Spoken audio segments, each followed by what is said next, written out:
Assalomu alaykum azizlar. Bugun sizlar bilan samarqandcha sitora palov tayyorlaymiz. Buning uchun bizlarga go'sht, piyoz, sabzi, no'xat, guruch, yog' kerak bo'ladi.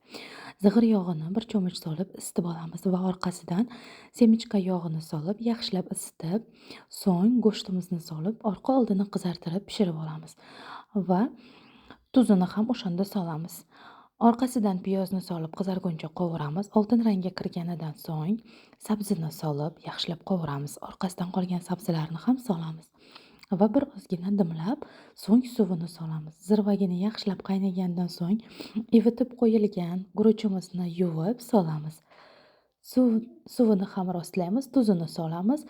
Orqasidan no'xatni ham solamiz. No'xatni aslida guruchni tagida solish kerak edi, esimdan chiqqani uchun ustidan solib yubordim. Yaxshilab aralashtirib, baland olovda qaynatamiz. Suvini tortganidan so'ng dimlab qo'yamiz.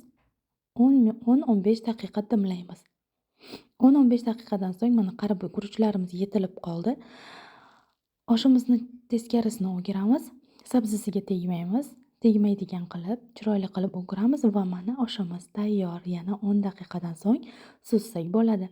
Xuddi shunday qilib guruchlarini, ustiga sabzisini va go'shtini solamiz. Marhamat, yoqimli ishtaha samarqandcha sitora palovga kelinglar. Sizlar bilan Aziza bo'ldi. Mehmonimiz bo'ling.